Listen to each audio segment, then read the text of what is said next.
For the Malaysian market, the most expensive vehicle that Toyota sells here is the high-performance Toyota Supra. In the JDM world, the Toyota Supra has become one of the JDM legends that was sought after by car collectors and car enthusiasts alike. In order to bring back the Supra nameplate, Toyota has teamed up with BMW to co-develop the latest generation Supra that hits the market back in 2019. With that, welcome back to Carsick.my for another review video. This time round, I will be taking a closer look at the Toyota Supra and I'll be sharing my experience with you here.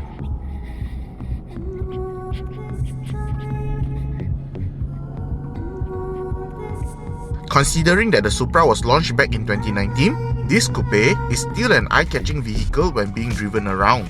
The latest generation Supra retains its classic sports car shape where there is a long hood up front and the driver sits close to the rear wheels. Approaching the Supra, I do notice that the car is not as big as the picture suggests and it's quite a low car with a low roof line. The highlight for me is at the rear, where the Supra comes with a rear diffuser with a center-mounted reverse light and two large tailpipes, which makes the vehicle look like a race car. And to top it all off, the Supra comes with large 19-inch dual-tone rims wrapped in 255/35 R19 tires up front and a wider 275/35 R19 tires at the rear.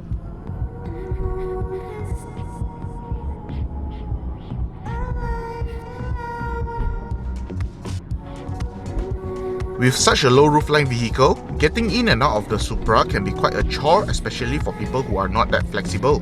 Once inside, I do notice that the interior of the Supra is on the smaller side, and having an all-black interior did not help either. But when I sit in the driver's seat, I can get into my comfortable driving position easily. The driver sits pretty close to the ground, and the seats do provide necessary comfort and support for any driving situation. The view out of the vehicle is rather limited, and looking out of the windscreen feels like looking out from a letterbox. Around the cabin, there are many areas in the Supra that are familiar to any BMW owners.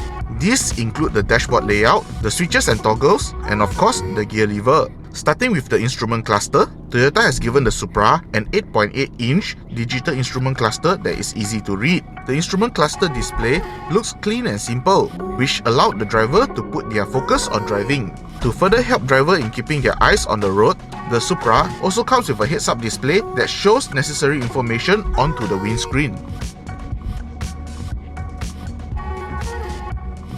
Just like the instrument cluster, the infotainment screen on the Supra also measured in at 8.8-inch, and it's running the BMW operating system. Since this Supra was a 2019 model, the infotainment screen did not receive the Android Auto and Apple CarPlay update, which is available on the newer model. Under bright sunlight, the infotainment screen is really hard to see due to the glaring created by the sunlight. On top of that, the peak brightness of the infotainment screen is still not bright enough to overcome the glaring. I do hope that Toyota could increase the brightness of the screen just to overcome the issue.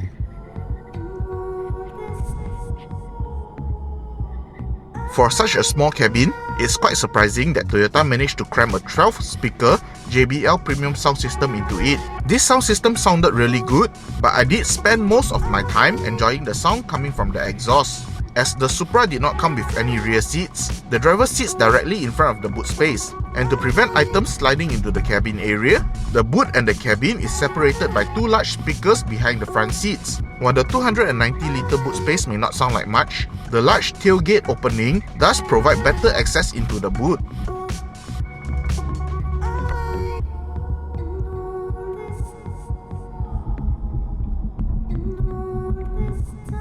Staying true to the Supra spirit, the latest Supra continued to be powered by a turbocharged inline 6-cylinder engine. This engine is the same engine that is powering the BMW 340i, and the power is sent to the rear wheels through the 8-speed ZF automatic transmission. Here are the performance figures for this powertrain.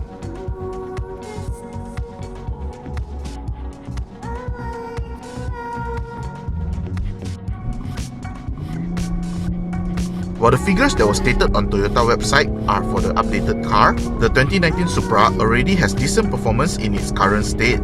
This engine has the ability to provide a sudden burst of acceleration when I step on the throttle, and the turbo lag is kept to a minimum. This engine does produce a good amount of low-end torque, which allows the driver to drive the Supra smoothly even at lower speeds. And to provide the driver with better throttle control, the throttle pedal on the Supra comes with a stiffer spring to aid the driver in modulating the throttle pedal.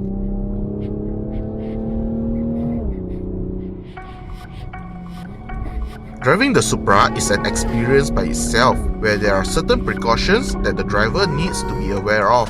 In tight spaces, the long hood could pose a challenge to the driver, as the driver can't really see the edges of the bumper and the long overhang. Luckily, Toyota designers did add on slight bulges on top of the front wheels to help the driver to guesstimate where the front wheels are. And with such a low vehicle, the ground clearance was surprisingly tall enough to clear most of the road humps on Malaysian roads.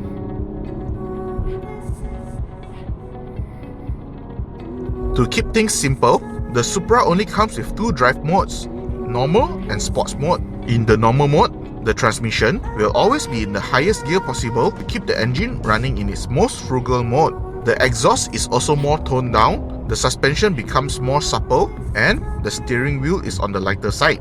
But then again, the suspension is on the stiffer side to start off with, which contributed to a busier ride. Even so, the Supra can still cruise over long distances in a comfortable manner. But once the sports mode has been engaged, the Supra turns into a more driver-focused machine. The suspension became stiffer and the steering wheel became tighter to make the driver feel more connected to the vehicle. The transmission will now hold on to the lower gears longer, and the engine feels more eager to rev all the way to the red line, which allows the driver to extract the most out of the vehicle's performance. On top of that, the exhaust valve has also been opened up not only to provide a louder exhaust note, but also pops and bangs on downshift.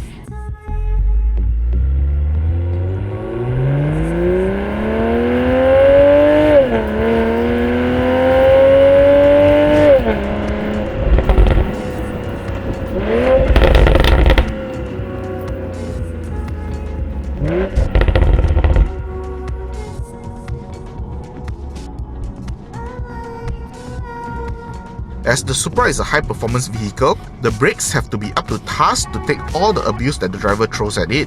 And I'm happy to report that the Supra does get strong brakes to slow the car down. With only one spec of the Supra available in Malaysia, we do get a top-of-the-line variant that has been loaded with full list of safety and driver assistance systems. Here are the safety and driver assistance systems that are available on the Supra.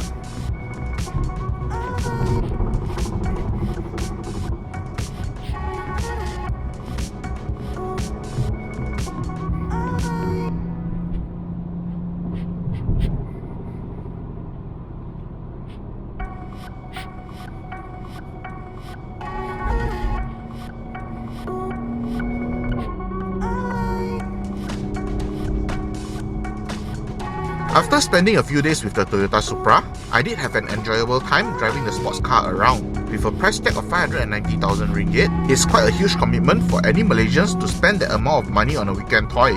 Despite that, owner can still daily drive the Supra if they wanted to, as long as they don't mind stepping in and out of such a low vehicle. As the world is slowly moving towards electric vehicles, it's nice to see that Toyota still create cars for the car enthusiast market. I do hope that Toyota would continue making these fun vehicles and not revert to their old self of making boring vehicles.